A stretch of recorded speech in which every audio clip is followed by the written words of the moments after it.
بص يا صاحبي، فكك من اللي اتكلمنا عليه قبل كده وتعالى نخش في المفيد. النهاردة معانا واحد من أتقل موبايلات سامسونج اللي نزلت السنة دي، الجالاكسي A37. هو تقيل فعلا، بس خليك عارف إنه مش أحسنهم تانية. فخلينا دلوقتي ندخل في الوحش اللي معانا النهاردة.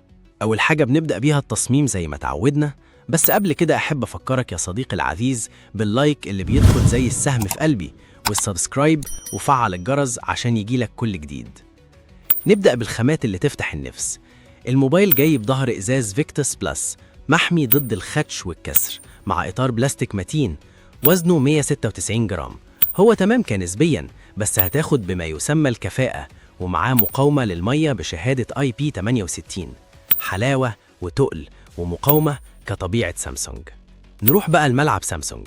الشاشة السوبر أموليد مع 120 هرتز تمام قوي في التصفح مع الألوان والنقاء، هتحس أكيد بالفرق من سامسونج.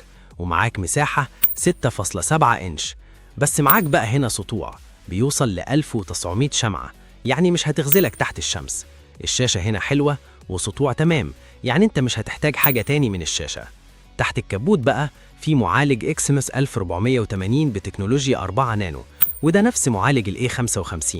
بس عشان احنا أصحاب، تعال أقولك على حاجة في السر. الموبايل جيد في الألعاب، حط عليها خط، بس مش في جودة منافسينه، حط عليها خطين 3. التليفون جيد جدا في الألعاب، لكن لو انت بتاع ألعاب، في موبايلات في نفس سعره هتلاقيها أحسن في الأداء.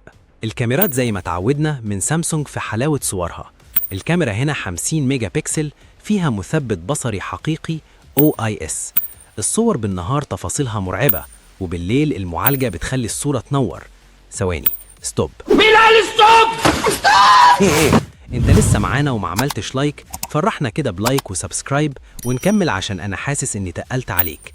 ولو محتاج تصوير فيديو او صانع محتوى، فالموبايل بيصور 4 كي، ولو هتصور 1080 هيبقى معاها 30 و60 فريم في الثانية، ومعاك الكاميرا السيلفي هنا 12 ميجا بكسل. واخيرا البطارية 5000 ملي امبير، بس المفاجأة ان سامسونج سمعتنا واستجدعت وخلت الشحن 45 واط لأول مرة في الفئة دي، يعني شحن سريع بجد، مش زي الموبايلات اللي نزلت من فترة عيب الشحن اللي فيها 25 واط، وده دليل على التقدم يعني، بس هي مش هتطلع السلم كله مرة واحدة، فخليك فاكر المعلومة دي. ولكن ركز على ولكن دي، عشان التليفون ده جاي يعشش معاك ب6 سنين تحديثات. تمام، معاك اندرويد 16 ونظام سامسونج الوان يو اي 8.5، يعني موبايل للمستقبل وصفقة ممتازة. نيجي لمساحة التليفون عشان حاسس اني طولت عليك.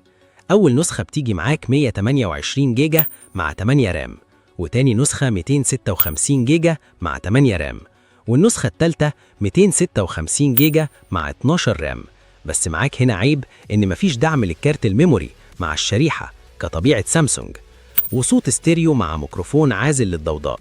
والألوان اللي جاي في الموبايل هي البنفسجي ورمادي وأخضر غامق وأبيض، وأعتقد الكام لون دول واخدين التليفون في حتة تانية. وبكده يا باشا نكون قفلنا ملف الصفقة أو العقبة بالنسبة لك.